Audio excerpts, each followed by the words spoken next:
नमो भगवते वासुदेवाय नमः। जय श्री राधे कृष्ण। दोस्तों, स्वागत है आप सभी का हमारे यूट्यूब चैनल पावरफुल हिंदू धर्म में। आप सभी पर भगवान श्री हरि विष्णु और माता लक्ष्मी की कृपा सदा और सर्वदा बनी रहे। आज हम आप सभी को आषाढ़ महात्म्य में कथा अध्याय 15 का श्रवण कराएंगे। आइए श्रवण कीजिए कथा अध्याय 15 का, जिसमें वर्णन है इस थारू लिंग के समीप असंख्य लिंगों की स्थापना और उनके दर्शन अर्चना का महात्म्य। सनत कुमार ने कहा कि हे द्योस्तमो, इस स्थाणुवट की उत्तर दिशा में शुक्र तीर्थ और इस स्थाणुवट की पूर्व दिशा में सोम तीर्थ कहा गया है। इस स्थाणुवट के दक्षिण दक्ष तीर्थ एवं इस स्थाणुवट के पश्चिम में स्कंद तीर्थ स्थित है। इन परम पावन तीर्थों के बीच में स्थाणु नामक तीर्थ है। उसका दर्शन करने मात्र से परम पद मोक्ष की प्राप्ति होती है। जो मनुष्य अष्टमी और चतुर्दशी को इनकी प्रदक्षिणा करता है, वह एक एक पग पर यज्ञ करने का फल प्राप्त करता है, इसमें कोई संदेह नहीं है। मुनियों, साध्यों, अदित्यों, वसुओं, मरुतों एवं अग्नियों ने इस तीर्थों का यत्न पूर्वक सेवन किया है। जो भी अन्य कोई प्राणी उस उत्तम स्थानु तीर्थ में प्रवेश करते हैं, वे भी सभी पापों से मुक्त होकर परम गति को प्राप्त करते हैं।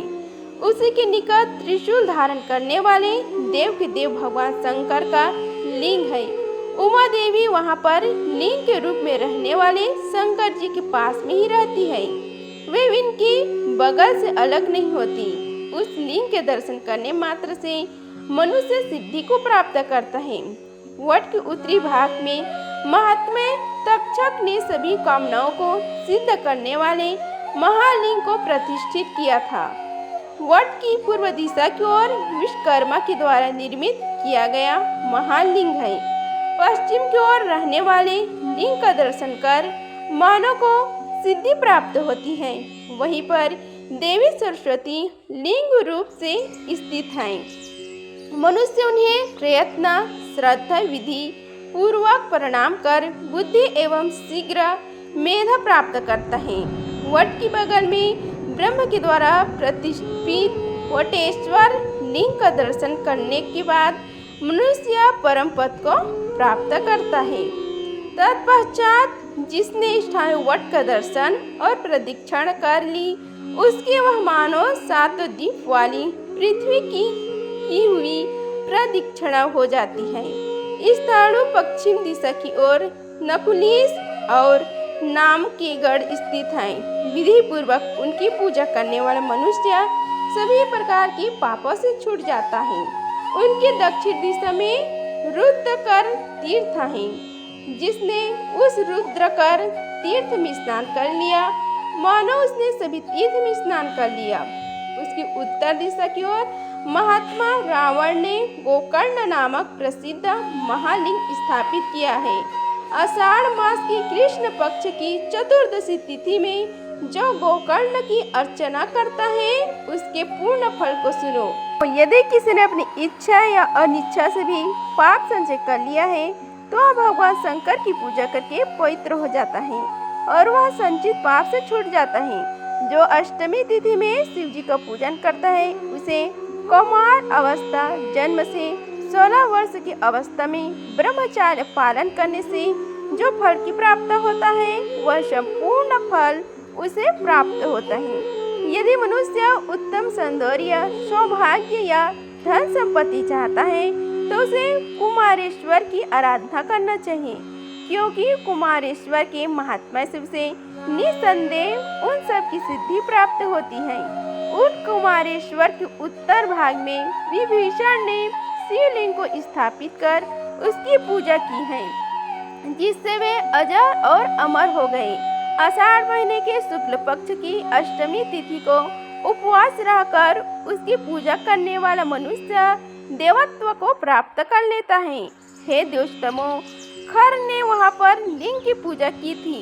उस लिंग की विधि पूर्वक पूजा करने वाले की सभी कामनाएं सिद्ध हो जाती हैं। दूषण एवं त्रिराना ने भी वहाँ महेश्वर की पूजा की और वे प्रसन्न हो गए। उन दोनों ने अभिवांछित मनोरथ प्राप्त कर लिए। चैत्र महीने की शुक्ल पक्ष में जो मनुष्य वहाँ पूजा करता है उसकी समस्त इच्छाएं वे दोनों देव पूरी कर देते हैं। हस्तिपादेश्वर शिव स्थाणुवट की पूर्व दिशा में है। उनके दर्शन करके मनुष्य अन्य जन्मों में बने पापों से छूट जाता है। उसके दक्षिण में हरित नाम के ऋषि द्वारा स्थापित किया हुआ लिंग है, जिसको विधि पूर्वक प्रणाम करने से ही मनुष्य सिद्धि प्राप्त कर लेते हैं। उसके निकट दक्षिण भाग में महात्मा वापित के द्वारा संस्थापित सभी पापों का हरण करने वाला कल्याणकर्ता लिंग है, जो तीनों लोकों में प्रसिद्ध है।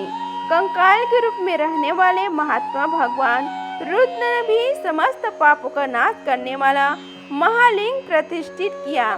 महात्मा रुद्र द्वारा प्रतिष्ठित वह लिंग भुक्ति एवं मुक्ति देने वाला तथा सभी पापों को नष्ट करने वाला है। उस उत्तम लिंग का दर्शन करने से ही अग्निहोत्र यज्ञ के फल की प्राप्ति होती है। उसके पश्चिम दिशा में सिद्धों द्वारा प्रतिष्ठित सिद्धेश्वर नाम से विख्यात लिंग है, वह सर्व सिद्धि प्रदाता है। उसके दक्षिण दिशा में महात्मा मृकंड ने शिवलिंग की स्थापना की। उस लिंग के दर्शन करने से सिद्धि प्राप्त होती है। उसके पूर्व भाग में महात्मा आदित्य ने संपूर्ण पापों को नष्ट करने वाले श्रेष्ठ लिंग को प्रतिष्ठित किया है। अप्सराओं में श्रेष्ठ रंभा और चित्रांगद नामक गंधर्व, इन दोनों ने परस्पर में प्रेम पूर्वक स्थाणु भगवान के दर्शन किए, फिर उनका पूजन किया और तब वरदानी देव की स्थापना कर आराधना की। उनके स्थापित लिंगों का नाम हुआ चित्रगद और रंभेश्वर। हे द्विज, चित्रगेद्वेश्वर एवं रंभेश्वर का दर्शन करके मनुष्य सुंदर और दर्शनीय रूप वाला हो जाता है एवं सतकुल में जन्म ग्रहण करता है। उसके दक्षिण भाग में इंद्र ने प्राचीन काल में लिंग की स्थापना की थी। इंद्र द्वारा प्रतिष्ठित लिंग के प्रमाद से मनुष्य मनवांछित फल प्राप्त कर लेता है। उसी प्रकार पराशर मुनि ने शंकर की आराधना की और भगवान शंकर ने दर्शन से उत्कृष्ट कवि तत्व को प्राप्त किया। वेदव्यास मुनि परमेश्वर शंकर की आराधना की और उनकी कृपा से सर्वज्ञता तथा ब्रह्म ज्ञान प्राप्त किया। स्थाणु के पश्चिम भाग में जगत के प्राण स्वरूप जगत प्राण वायु ने महालिंग को प्रतिष्ठित किया है, जो दर्शन मात्र से ही पाप को विनाश कर देता है। उसके भी दक्षिण भाग में हिमवेतेश्वर लिंग प्रतिष्ठित है। पूर्ण आत्माओं ने उसे प्रतिष्ठित किया, उसका दर्शन सिद्ध देने वाला है। उसने पश्चिम भाग में कीर्तिवीर एक लिंग की स्थापना की। यह लिंग पाप का तत्काल हरण करने वाला है। इसके दर्शन करने से पुण्य की प्राप्ति होती है। उसके भी उत्तर की ओर बिल्कुल निकट स्थान में एक लिंग की स्थापना हुई। हनुमान ने उस लिंग की आराधना कर शंकर की कृपा से सिद्धि प्राप्त की। उसके भी पूर्वी भाग में प्रभावशाली विष्णु ने वरदाता महादेव की आराधना कर सुदर्शन चक्र प्राप्त किया था। उसके भी पूर्व भाग में मित्र एवं वरुण ने सभी अभिलाषाओं की पूर्ति करने वाले 2 लिंगों की स्थापना की। ये दोनों लिंग सभी प्रकार के पापों को विनाश करने वाले हैं। मुनियों, साधियों, अदित्यों एवं वसुओं द्वारा इस लिंग की उत्साह पूर्वक सेवा की गई है। तत्वदर्शी ऋषियों ने स्वर्ण लिंग के पीछे की ओर जिन लिंगों को प्रतिष्ठित किया है, उनकी संख्या नहीं गिनी जा सकती। उसी प्रकार स्वर्ण लिंग के उत्तर ओघवती नदी तक पश्चिम की ओर महादेव के 1000 लिंग स्थित हैं। उस नदी के पूर्वी भाग में महात्मा बालखिलियों ने सन्निहित सरोवर तक करोड़ों रुद्रों की स्थापना की है। गंधर्वों, यक्षों एवं किन्नरों ने दक्षिण दिशा की ओर भगवान शंकर के असंख्य लिंगों की स्थापना की। वायु का कहना है कि 3.5 करोड़ लिंगों की स्थापना हुई है। स्थाणु तीर्थ में अनंत सहस्त्र रुद्रलिंग विद्यमान है। मनुष्यों को चाहिए कि श्रद्धा के साथ स्थाणु लिंग का आश्रय ले। इससे स्थाणु लिंग की दया से मनवांछित फल मिलता है। जो मनुष्य निष्काम एवं सकाम भाव से स्थाणु मंदिर में प्रवेश करता है, वह घोर पापों से छुटकारा पाकर परम पद को प्राप्त करता है। जब चैत्र महीने की त्रयोदशी तिथि में दिव्य नक्षत्रों का योग हुआ और उसमें शुक्र, सूर्य, चंद्र का शुभ संयोग हुआ, तब अति पवित्र शुभ दिन में जातक का धारण और पोषण करने वाले ब्रह्म ने इस थारू लिंग को प्रतिष्ठित किया। ऋषियों एवं देवताओं द्वारा अनंत वर्षों तक अर्थात सदैव इसकी अर्चना होती रहेगी। जो मनुष्य उस समय निराहार रहते हुए व्रत करके श्रद्धा से शिव की पूजा करते हैं, वे परम पद को प्राप्त करते हैं। जिन मनुष्यों ने इस थारू लिंग को शिव से अरूढ़ निविष्ट मानकर उनकी प्रदक्षिणा की है, उन्होंने मानो 7 द्वीप वाली पृथ्वी की प्रदक्षिणा कर ली है। इस प्रकार आषाढ़ महात्म्य में कथा अध्याय 15 का समाप्त हुआ। बोलो श्री हरि भगवान विष्णु की जय।